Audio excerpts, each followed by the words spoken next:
Ya, pada masa pandemi COVID-19 seperti saat ini, orang dengan HIV/AIDS atau ODA ini menjadi salah satu kelompok yang berisiko tinggi terhadap COVID-19. Untuk membahas lebih detail terkait penanganan ODA selama pandemi, kita sudah bergabung dengan Timotius Hadi dari Jaringan Indonesia Positif.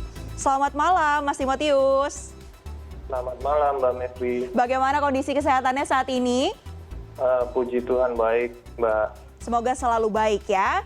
Mas, boleh cerita nih Mas, sebenarnya apa saja sih tantangan yang dihadapi oleh Mas Timotius dan juga teman-teman ODA lainnya selama masa pandemi COVID-19 ini? Bagaimana pengobatan dan penanganan ODA terutama pada masa pandemi saat ini?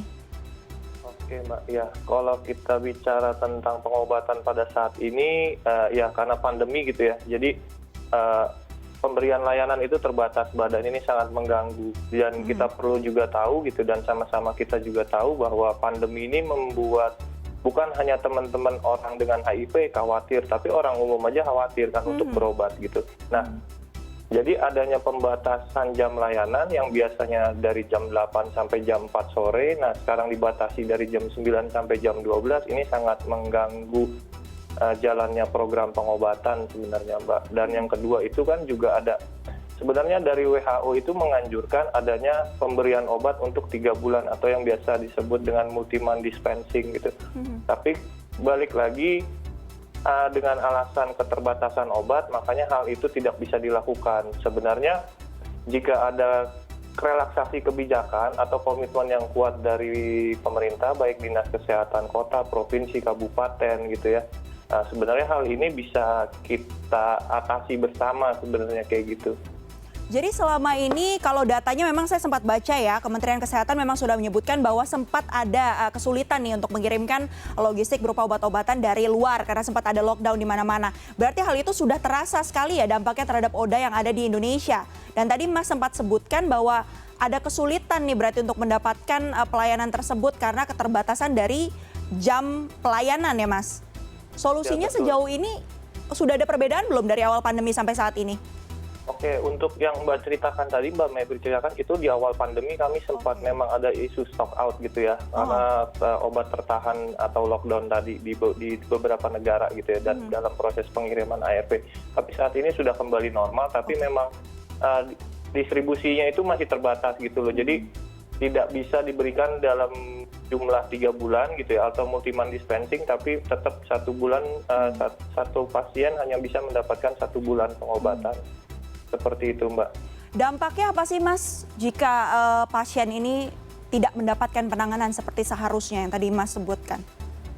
Oke, dampaknya sebenarnya sangat berat ya Mbak. Jadi gini, satu di sisi orang dengan HIV-nya sendiri, jadi sistem imunnya itu nanti makin lemah kan. Kenapa? Karena virusnya ini naik gitu lah. Harusnya virusnya bisa tidak terdeteksi atau tersupresi oleh karena obat ARV itu karena tidak diminum ya, jadi virusnya tinggi. Dan yang kedua, ketika virus tinggi, jika dia punya pasangan ya dia rentan untuk menularkan Mbak gitu loh.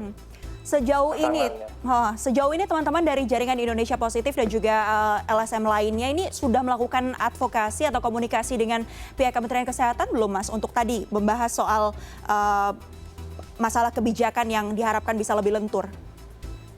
Sudah ada komunikasi, bahkan dari pertama kali isu stock out ini kami sudah menemui, waktu itu sempat sampai ke Pak Menteri, Pak Terawan gitu ya, dan kita sempat bahas juga, akhirnya sampai sempat ke KSP juga yang membantu, dan akhirnya proses obat bisa cepat keluar gitu loh.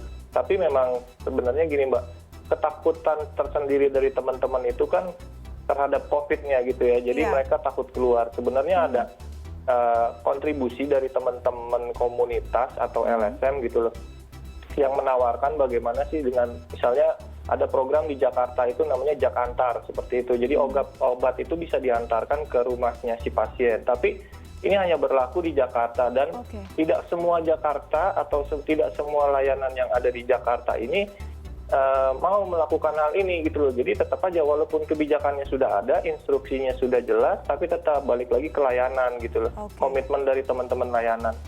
Oke, berarti artinya diharapkan juga ada peran dari pemerintah pusat untuk kemudian menyampaikan kepada pemerintah daerah untuk lebih perhatian lagi nih bagaimana distribusi obat yang ada karena sangat penting dan sangat dibutuhkan oleh ODA ya Mas ya?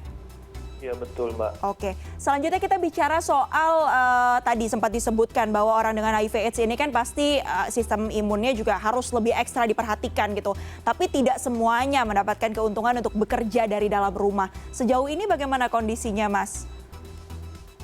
Iya, jadi ya terpaksa ya kami memang harus keluar Mbak. Dan kalau kami sempat melakukan survei gitu ya, kami waktu awal pandemi dan di kemarin baru sekitar 2 bulan yang lalu kami melakukan survei kedua kami, tetap tingkat kecemasan itu masih tinggi. Dan ironisnya bahwa dampak sosioekonomi itu makin terasa gitu loh. Banyak teman-teman orang dengan HIV saat ini mereka sudah bingung bahkan untuk membayar, misalnya mereka yang ngontrak atau kos gitu, itu mereka sudah tidak bisa membayar kontrakannya, apalagi mereka harus makan dan harus berobat, seperti itu sih Mbak. Oke, terkait dengan kualitas hidup bagi Oda di masa pandemi ini, kemarin sempat dinyatakan juga atau sempat dikomunikasikan juga tidak dengan Kementerian Kesehatan, dan apa solusi yang ditawarkan oleh pemerintah, Mas? Ya, kami sudah melakukan komunikasi juga Mbak gitu loh. Ya paling yang solusi yang ditawarkan itu ada seperti bantuan sosial, tapi balik lagi terlalu banyak rintangan atau bottleneck gitu loh dalam program penanggulangan HIV gitu loh. Ketika program bantuan sosial akan didistribusikan oleh pemerintah, yang dapat itu hanya mereka yang punya NIK. Bagaimana dengan teman-teman yang mereka merantau gitu, atau teman-teman transpuan yang tidak punya KTP, yang dia diusir dari rumah karena orientasinya, karena pilihan dia, itu bagaimana gitu. Mereka tidak bisa mendapatkan bantuan sosial tersebut gitu loh. Jadi balik lagi banyak sekali bottleneck atau rintangan terkait program penanggulangan HIV ini, terutama kesehatan orang dengan HIV, Mbak. Karena kita harus selalu ingat bahwa masalah ini juga dialami oleh Oda di seluruh Indonesia ya Mas ya, tidak hanya di Jakarta saja tapi juga di seluruh wilayah Indonesia. Terakhir mungkin Mas boleh disampaikan ini, bagi mungkin ada teman-teman Oda yang saat ini sedang menyaksikan CNN Indonesia Connected, apa yang sebaiknya mereka lakukan kalau saran dari JIP ini dalam kehidupan sehari-hari agar bisa melindungi diri setidaknya dari paparan COVID-19 yang mengancam, namun tetap juga bisa terus menjaga daya tahan tubuhnya dan mendapatkan terapi atau pengobatan ARVT.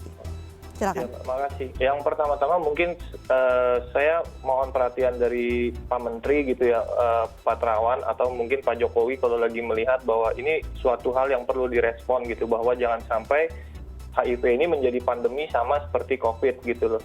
Dan kalau untuk teman-teman orang dengan HIV di luar sana yang sedang nonton, tetap semangat gitu. Dan jangan lupa tetap minum obat. Saya tahu banget kekhawatiran teman-teman semua karena saya juga merasakan itu. Tapi tetap kita perlu ARV untuk tetap sehat, dan kita perlu ARV supaya kita juga bisa menjaga orang di sekitar kita, istri kita, ya kan, atau anak-anak kita, seperti itu. Berarti mungkin juga mencari kontak-kontak terdekat komunitas ataupun LSM yang bisa juga memfasilitasi hal tersebut ya Mas ya?